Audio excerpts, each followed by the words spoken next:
Bemmel, and we are here every Monday morning at 10 a.m. Pacific time, bright and early to start off the week here. And we're having a wonderfully rainy day in California, which I always like to highlight because rarely do I get to say that. It never rains in California, as the song goes.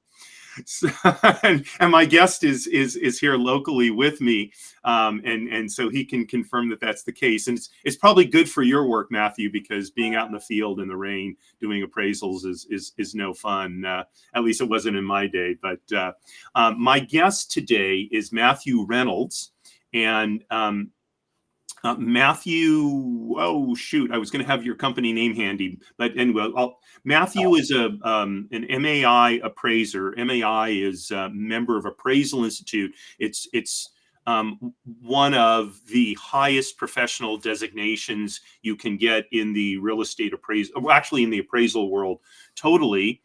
He's also a certified general real estate appraiser here in California. That is the highest license appraisal level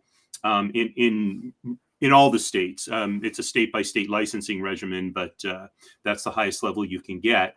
And I don't want to spend a lot of time talking. I want to let Matthew have as much time. So Matthew, if you would just share with us a little bit of your background and do me the favor of sharing the name of your company. Yeah, I went up on it.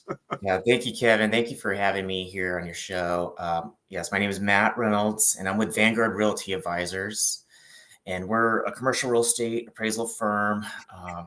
We started in 2011. But going back to that, I started appraisal in 2003 with Colliers International. Or original company was bought by, I worked at PGP, then I worked for the big company Colliers. And great experience. And in 2011, I started my own with a business partner, and we've grown to have multiple offices, but we're still, a small regional firm. But we do have an office in Charlotte and several offices, Las Vegas.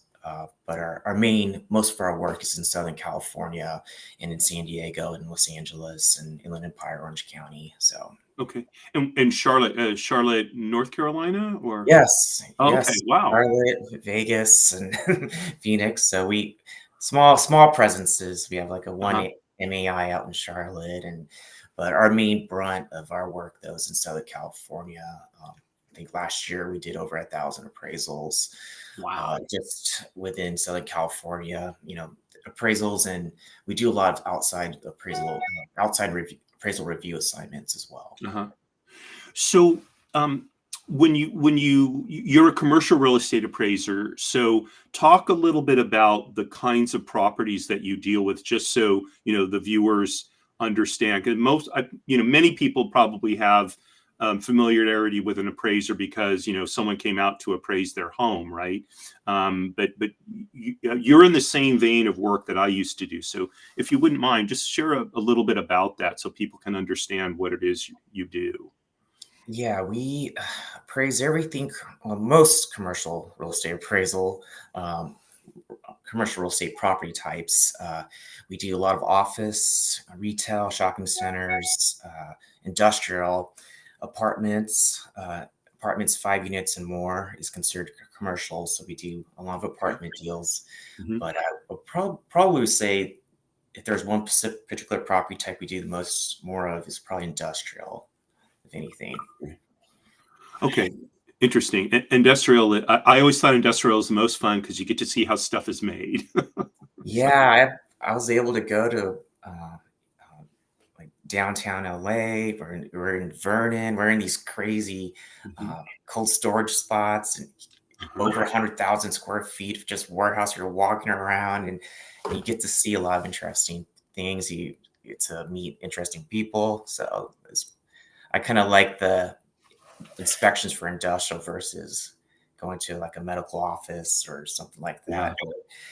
You can't take certain pictures up for, and all that, but industrial is definitely my vibe. Yeah. Buck Knives used to be located in Santee down in the San Diego area. And I had a client who was a lender, and I'd have to go appraise the property every year.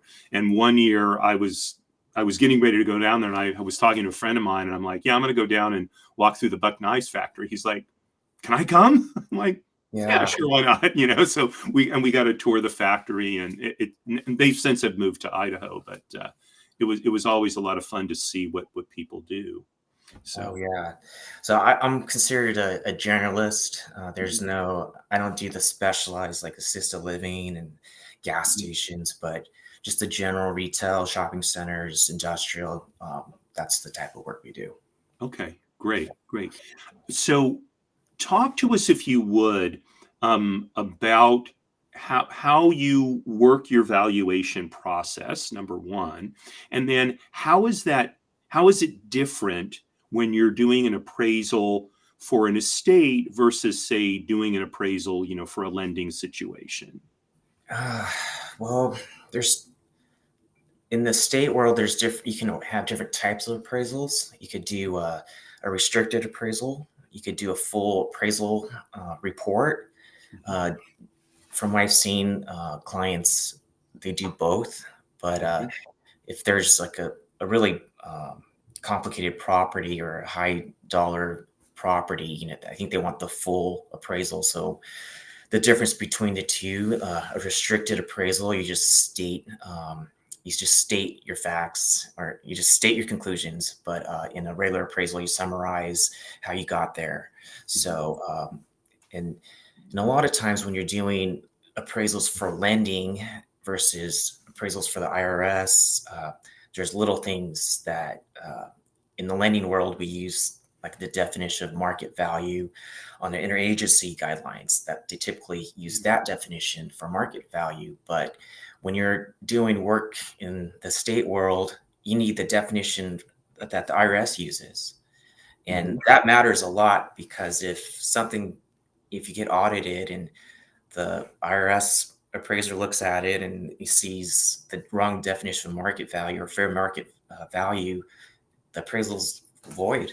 It's, Mhm. so like little things like that matter. So, Mhm. Again, most people's experience, I think, is dealing with a residential appraiser, yeah. and typically, if you're appraising a house, you're going to look at comparable sales and do a sales comparison approach. What approaches do you use when appraising commercial property, and how are those approaches different than what, like I said, somebody who's had their house appraised? Oh, How are yeah. those different than that? Yeah. In the commercial world, we'll do the income approach, we'll do the cost approach. Most typically, though, we'll do the income approach, and that's from the investor standpoint. So we'll project what market rent would be, or we'll analyze what the existing rents are if it's at market, and if it isn't at market, we'll do the leasehold, the difference between the contract and market rent, and or project potential gross income minus vacancy, and then look at appropriate expenses for Mhm. that property and look at the NOI. Then we look at the cap rates, and there's a lot of factors that go into on the income approach of a commercial property. Then we'll also do the cost approach if it's a newer type property, if it's just recently constructed, or if it's a special use property. Mhm. We just recently did a church in the Inland Empire, and Oh, wow.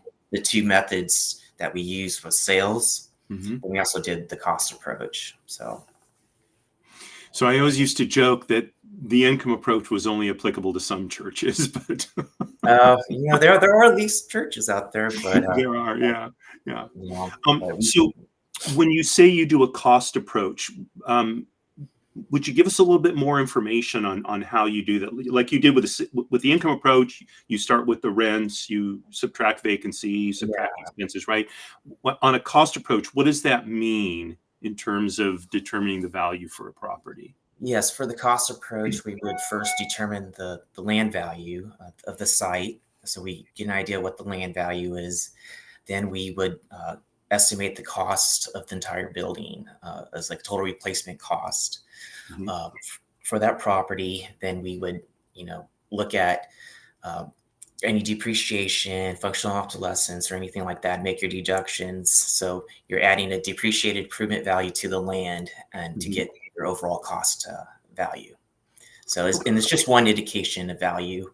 So, but lately the costs have gone up so much that in most cases we put less reliance on on the cost approach, because Mhm. even if we use updated uh, building costs guidelines as like Marshall and Swift, it Mhm. doesn't seem like when you compare it to an actual contractor's estimate, the contractors is always higher. So, Right. but so I put less emphasis on that unless we have really good data. Right. Yeah. I mean, my experience was that in a high inflation environment, although Marshall and Swift is a great source of data, they're doing historical numbers, so they're never quite up to date Mhm. with what's happening in the market right this moment. It's really not possible because they have to gather and collate all that data first. Yeah. So um, I think the other thing, the other important concept, and I saw this in my practice when I had it, is this idea of highest and best use, right? So in a commercial appraisal, typically, as I recall the process, you're going to look at a property and say, okay, what is the highest and best use for this property, right? So would you talk a little bit about that and how that comes into play? Yeah, that the highest best use is probably the most important part of the appraisal. If that part is wrong, then the entire appraisal is wrong. Um, it comes into play. You're looking at the property as vacant and as improved. What are the uses legally, physically of that property? What brings in the most income?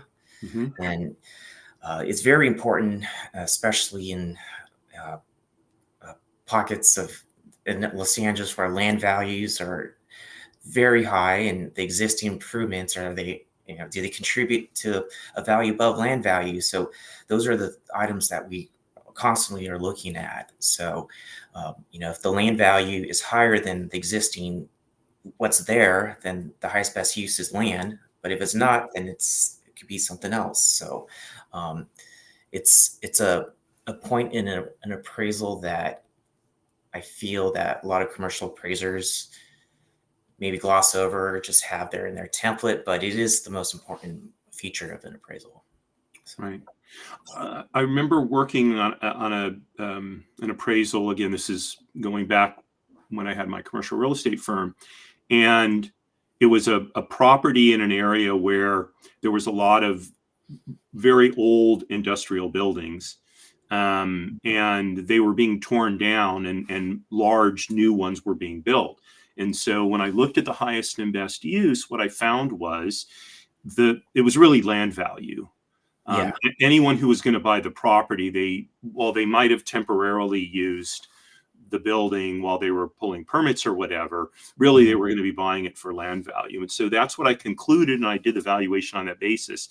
And the client just lost his mind because he said, well, but the building is there. So you have to add the land on top. You have to add the value of the building on top of the land. And I said, if I do that, I would have to drop the value of the land considerably, because Mm. if you're saying the building is not economically obsolete, then you're saying nobody's going to buy it to redevelop. Yeah. And he just couldn't understand that concept. So I I've run into that a lot in my practice, and when that does happen, and it happens, and but a lot of times if you work for a good client who understands that process, it goes a long way. But there is some explanation of just I just have to spell it out simple. Land's worth this, and right now it's not the best use as it currently is improved, and I just try to make it as simple as possible, because yeah. sometimes as appraisers we just kind of go into the weeds of things, and I do that often. So, Right. so Right. So um, let's say you're working now with an estate, and for whatever reason, you're not brought in, immediately after the decedent has passed away. Maybe it's 6 months or even a year later for various reasons. How is that, or is that going to impact the work that you do? And if so, how? We do a lot of estate planning work, and a lot of times it would be a retrospective value, usually like a date of death Mhm. appraisal, and that usually doesn't impact us in any way. It's just another appraisal to us. But there, I've over the years, I've seen quite a few issues with this with estates and ordering appraisals and the whole process. So it's I wrote down some notes, but Sure, sure. there's some issues that I've seen. There's been a couple times where we would get called in and they had issues, or something with the IRS got audited, and whoever did the appraisal was disqualified or it was thrown out. And then I'll look at the appraisal, and there was a couple times where I found out where they got an appraisal by somebody that wasn't licensed, Hmm. and I turned that appraisal into the state, and they'll tell me, it's like, oh, we have a file on this person, and and they just put it in their books. But I think if you are looking for an appraiser, residential, commercial, the biggest thing, you need to look up their license, because there is that going on, unfortunately. And so we had to deal with that several times over the past couple of years, which is kind of surprising. It Mhm. doesn't happen a lot, but it does happen. And secondly, I have seen lately, um, I think, just the general slowdown of the lending world. And so still, there's some residential appraisers who want to tackle commercial appraisal assignments. Mhm. So I've seen the after effects of that, and where they give us an appraisal that was done, and the clients were unhappy, and you look at it, and this residential appraiser who doesn't have a commercial license was appraising commercial, and they're clearly not competent. So unfortunately, that I've seen that over the past couple of years as well. So Mhm. so I think it's pretty important, if anyone that is getting any appraisals for estates, to look up the license, and make sure that it's a state licensed appraiser. And depending if it's residential or commercial, and if it's commercial, make sure it's a certified general appraiser. Okay. And so you brought up the issue of competency, and I know as I mentioned to you, before we got on live, that I was a USPAP instructor. Mhm. Um, USPAP is the Uniform Standards of Professional Appraisal Practice, and it's basically the ethical standards that appraisers have to comply with. So when you talk about competency, right? There's supposed to be a competency statement in every appraisal, right? So what goes into that statement from your standpoint, and what should someone who's thinking of engaging an appraiser be looking for beyond just the license, especially for commercial Yeah, appraisers, right? Where yeah, it covers such a broad range. yeah. Like I stated earlier, I'm a kind of a generalist. So, if someone were to hire me to appraise their gas station, I would tell them no, because I'm not competent. Just because I have a license to appraise anything doesn't mean I'm the right person. Mhm. So it's pretty important to vet the appraiser. Once they have the license level is one thing, but then it's like, okay, you're appraising a shopping center. Do you have a lot of experience appraising shopping centers? And can you send me a sample appraisal report, or tell us a little bit more about your experience, or about shopping centers in this area that you've done? Mhm. So that's definitely a thing when you're ordering an appraisal. Make sure the person's competent and licensed. So Okay. And once you've established that kind of baseline, and I know I used to see this in my practice. So like I had a call one time from a client. He said, "Hey, I want you to appraise a golf course." Mm. And I said, "Don't know how, never done it." Yeah. I said, I said, "I can find someone who, appraises golf courses." And he said, "No, we want you to do it." And I said, "I just told you I don't know how to appraise. I've never appraised a Mhm. golf course. Don't know how to do it." And he said, "No, I understand that." He said, and he was the chief appraisal officer for the lender, and Mhm. he said to him, I get it. You've made your competency disclosure." He Yeah. said, I need you to do it." He said, "Oh, and by the way, I need this in 72 hours." Like, Of course. Of course. Yeah.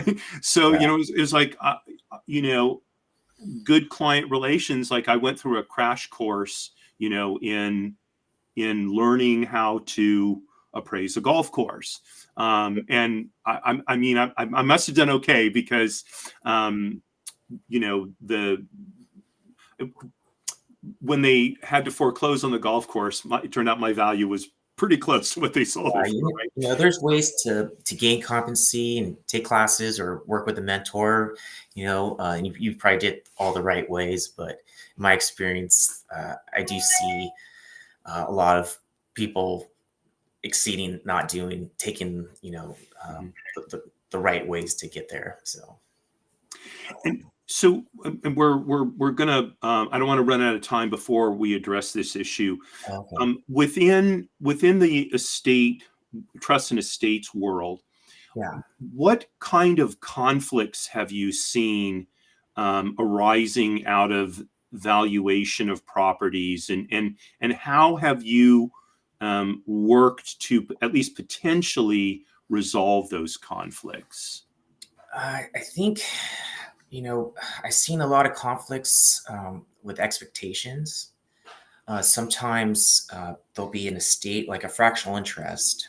We do Mhm. fractional interest appraisals, and the the client is working with someone from the IRS, and they have expectations of the appraisal being at certain discount rates or using certain methods, like the partition method or the income method of a fractional interest appraisal, Mhm. and you know.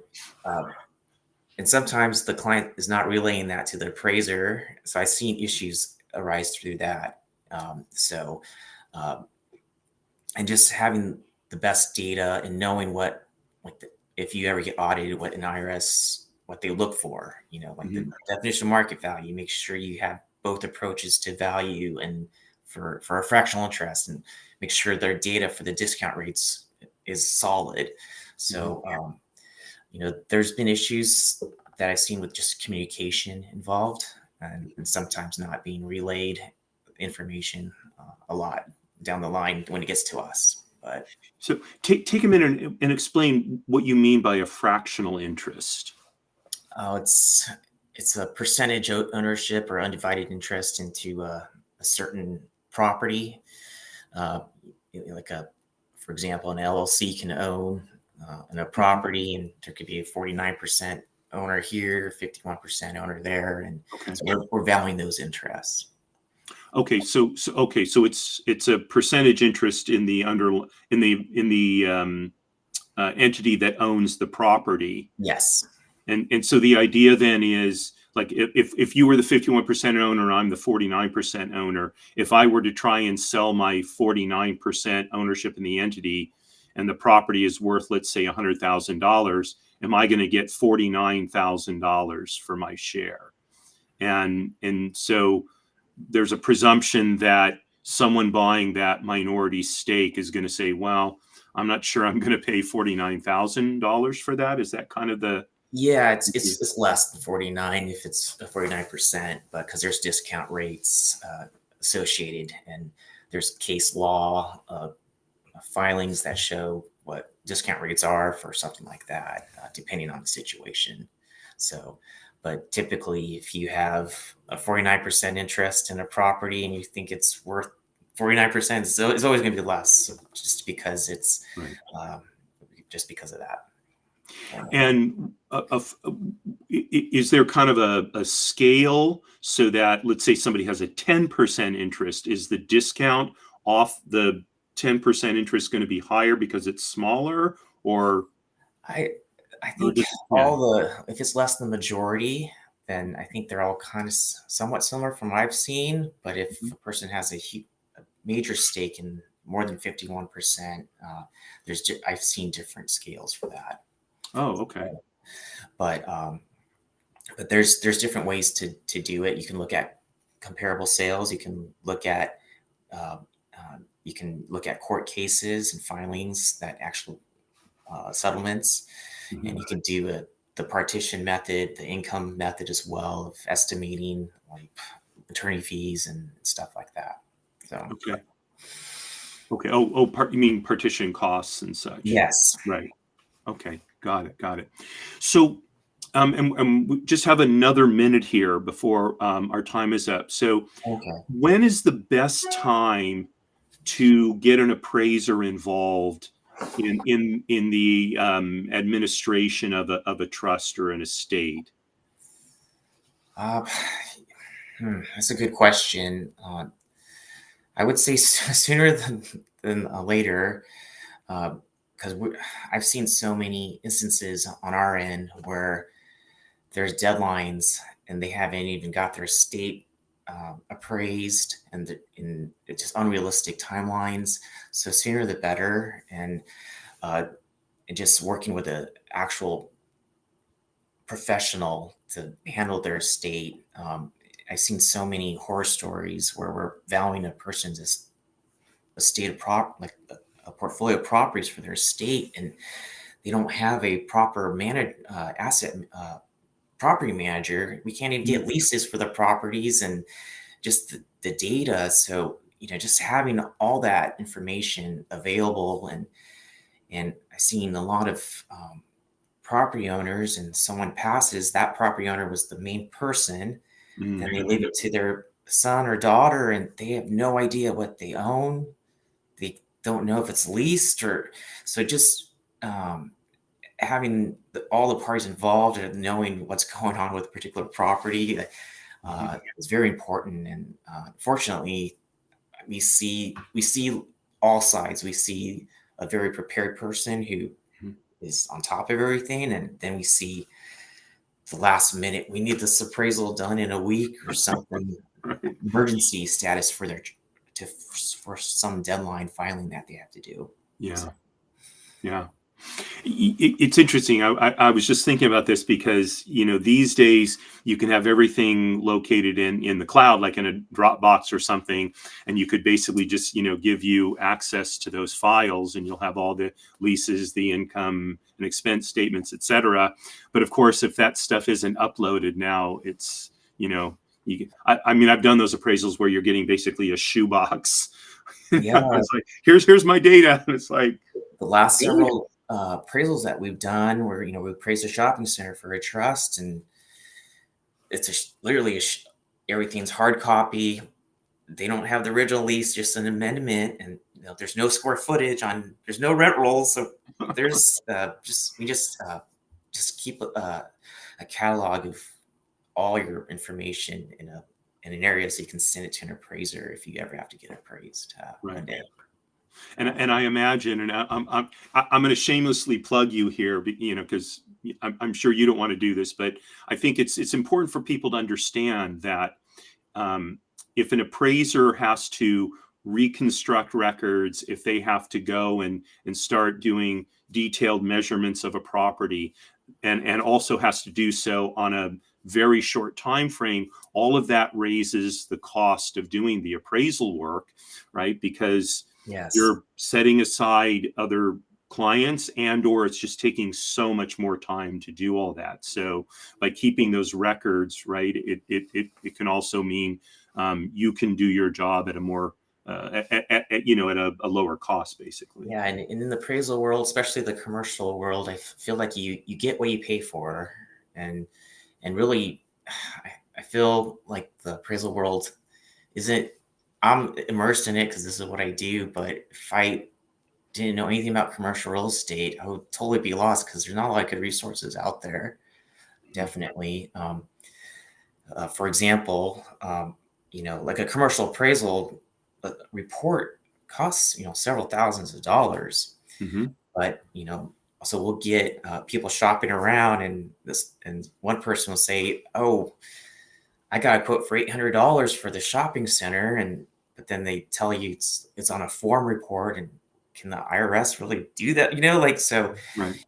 there's a lot of details that need to be sorted out, and you really figure out what you really need. And some of these costs, that $800 form report, may not hold court and for an IRS scrutiny or something like that. So Right. Right. It also makes you much more vulnerable to challenge, yes, because you don't have all the for people who are unfamiliar with these terms. So I suspect the typical report you do is a narrative report, which is what we yes, would think of as when we say a report. And there are all these forms out there, and typically for a house, it will be a form report. That's not unusual for a house at all. But for commercial property, any kind of sophisticated user of appraisals is probably going to, expect a narrative report because they want that volume of data.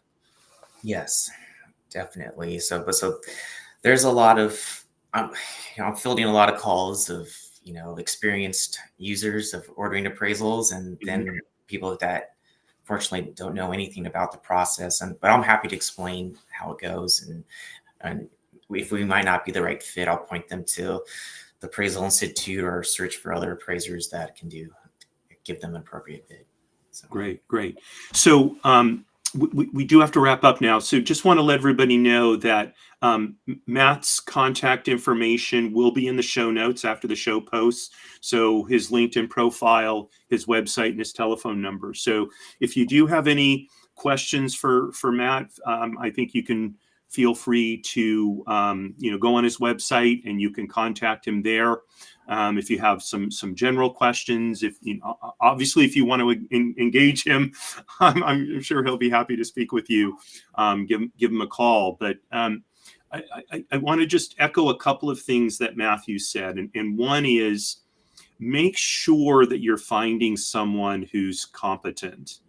And that's really the key. I know this from I was in the appraisal business for 20 years, and I remember one time I was involved in an arbitration against a guy who was far more experienced than I was, mhm. and it was on an apartment building here in the city of Los Angeles, and he didn't even mention that there's a rent stabilization ordinance here in Los Angeles. And when I mentioned that to the lawyer that had brought me in as the expert witness, and he said, "Well, is that really going to change the numbers?" And I said, "Well, the fact of the matter is probably not, but like it doesn't make him look competent." Mm, And in fact, when the lawyer was asking me questions, he said, is there a rent stabilization ordinance in Los Angeles? I said, yes, there is. And he said, and did you mention that in your report? And I said, yes, it's on page whatever it was. And he said, did you review the other side's report? I said, yes, it is. He said, did they mention anything about that there? I said, no, they didn't. Right. And mhm. and to his credit, when we were leaving and we got to the elevators to leave, and I'm like, this guy's just he's gonna kill me, right? And he turned to me and he said, that was a good catch. He said, that was incredibly stupid of me to not mention it. He said, I Oh, really respect the fact that you saw that.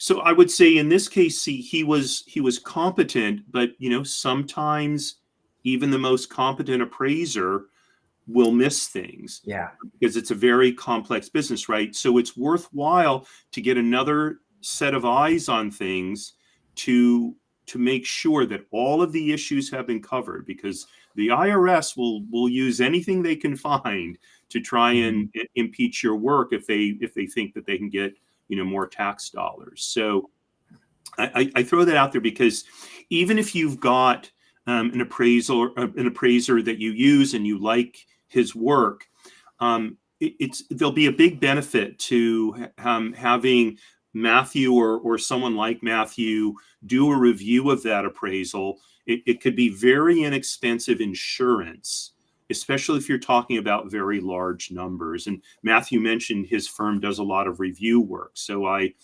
that means I presume that you're used to looking for, those kinds of errors. Yes, we do a lot of USPAP compliant appraisal reviews. So mainly for a lot of lenders, but same principles apply for non-lender work for that. So yeah.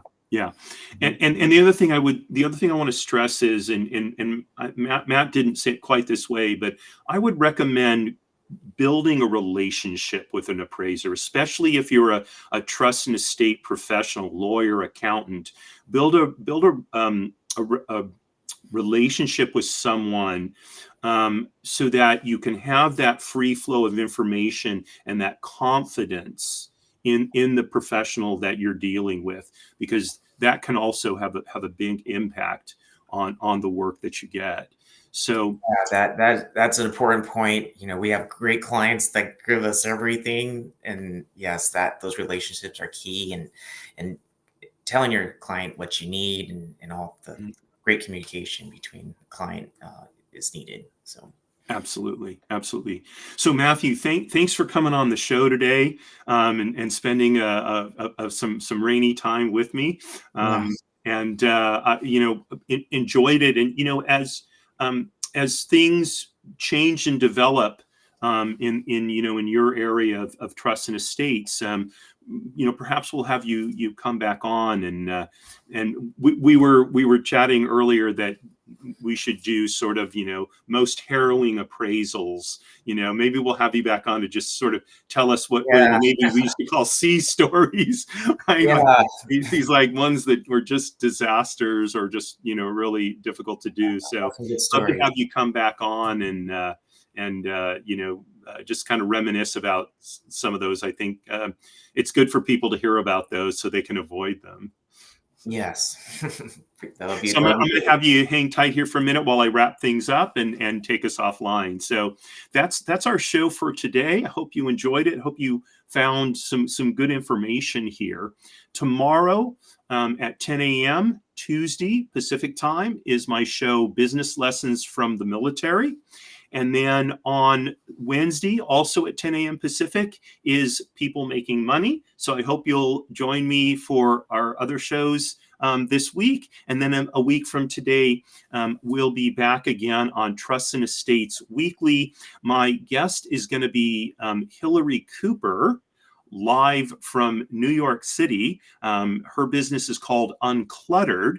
And she's in a very interesting niche of trusts and estates where she will go into, typically it's a home, and go through all the property that a decedent left behind and take care of disposing of that property, sorting through it and disposing of the property, making sure the heirlooms get to the heirs and that sort of thing. So I hope you'll join me when I talk to Hillary next week. So Matthew, thanks again for joining me. And for all of you, signing off as I always do, Marie, you're my belle. All the best, folks.